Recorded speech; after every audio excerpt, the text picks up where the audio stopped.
If you lived in the United Kingdom in the 1980s and 1990s, if you said to someone mountain bike, there was a good chance they would reply with Muddy Fox. Why? Because Muddy Fox at one time was a big mountain bike company in the UK that everybody knew and trusted. They're a well-known company that made frames like the Courier Comp and the Alusport. These were fantastic bikes in their day. Today, however, that's not the case. We're going to talk about what happened to Muddy Fox, why it was so great when it was great, and why now it pretty much doesn't exist anymore. It's been diluted so much. It's like calling a bottle of gin when you have 1 milliliter in the bottom of it. Let's get on with it. Muddy Fox Courier Comp. Well, why is it called the Courier Comp? Because a courier was going to the office at Muddy Fox, like the factory, the office of it, delivering a package, as a courier does, and they were looking for a new name for their latest bike. And then, hence, Courier Comp. That's how the Courier was born. This was an extremely popular Muddy Fox bike. They did the comp, they did the team, and they did it in high and low end variants. The low end variants were still good, solid bikes, as were the high end ones being good mountain bikes. You get all sorts of different parts on it, all different specs. It was a fantastic bike, just a good quality 90s mountain bike, or late 80s, early 90s. Of course, by today's standards, it's nothing remarkable. It's just literally a round tube frame, braze welded together. But it's done in such a way that it is a nice bike. It wasn't high tech or anything like that. And I think maybe that was Muddy Fox's downfall later on. They did other bikes like the Pathfinder, the Explorer, which is like a low-end courier, and bikes like the Alusport as well.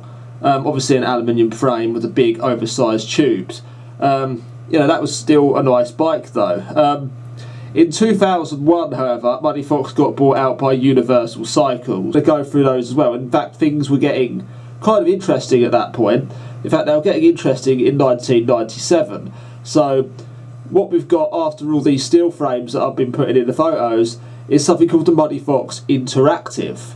Now, this Muddy Fox Interactive, I believe it was originally designed by a company called ProTech, although I can't find an article at the moment. It had one singular shock on the frame that did both the front and the rear suspension.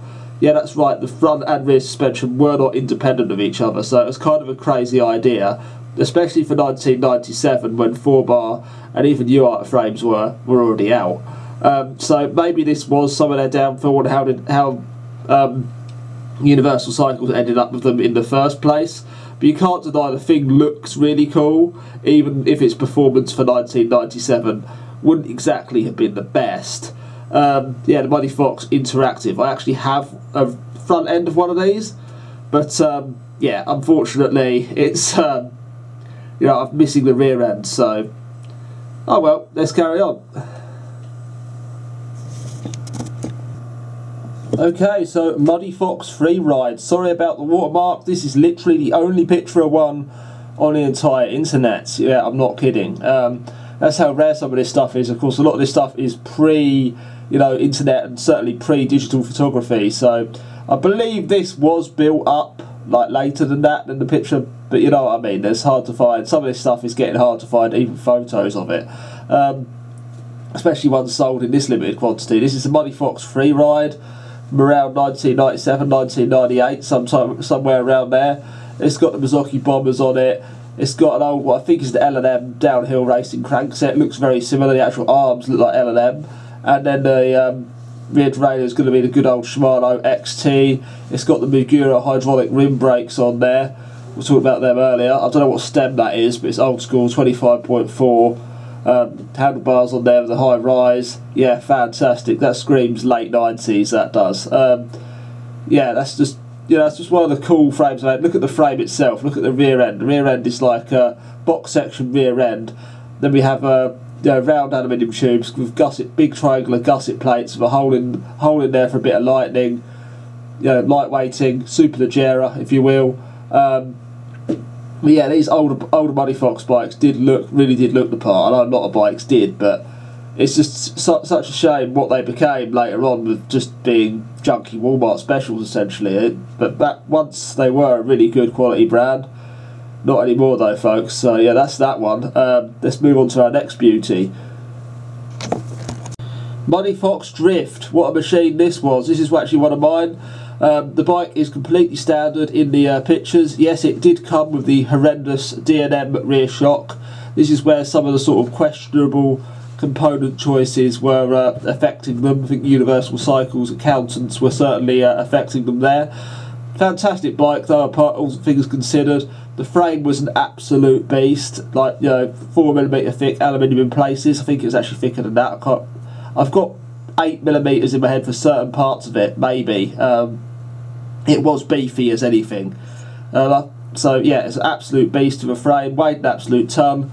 But if you want to huck off something solid as anything, I did ride this thing on a 60-mile bike ride, and I'll try and put the pictures in here in a minute. I don't know if they're about anywhere, but I rode this thing on a 60-mile bike ride, Suffolk Coastal, and yeah, was it 100? No, it was 60. It was a 60. I'm pretty sure it was a 60-mile route. I got looks from everybody. It was like a road bike ride. I was cruising along, managed to get 20 mile an hour out of this thing quite consistently.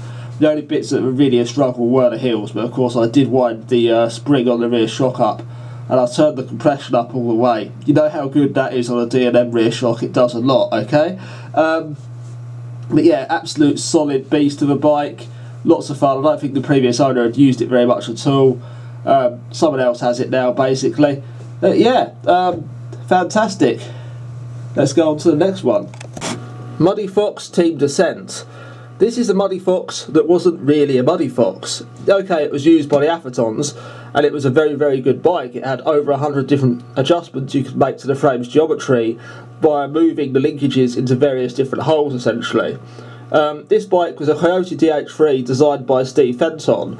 Now, Steve Fenton would later on come up with a company called Pro-Light Components. Coyote got sold to Advocate Sports. That's pretty much the end of that, really, as far as high-end bikes and parts were concerned. But Pro-Light Components still lives on.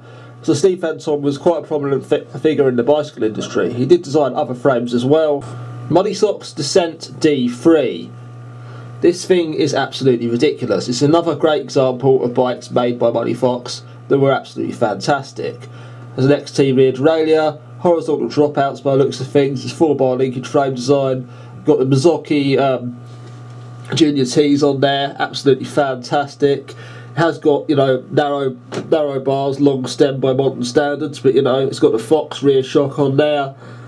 Look at all the adjustments you can make as well, loads of adjustments to the geometry, similar to Coyote DH3. In fact, that rear end actually does look like a Coyote DH3 rear end, those two linkages there, so maybe Muddy Fox did their own tweaking to the DH3, shall we say, and came up with this, so that's pretty cool. I always used to joke around Muddy Fox Drift was DH4 because it was sort of similar in some ways, but not in others. But yeah, that's yeah, it's absolutely mad, another mad bike made by Muddy Fox. So yeah, if you have any pictures of any Muddy Fox bikes that I've not put on here, you can link them in the comments below. It's a shame this company is no more, really, because there is a lot of good bikes that they made, and now they just make department store junk. So yeah.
yeah, let's on to the next one, I suppose. We'll try and get as many done as possible.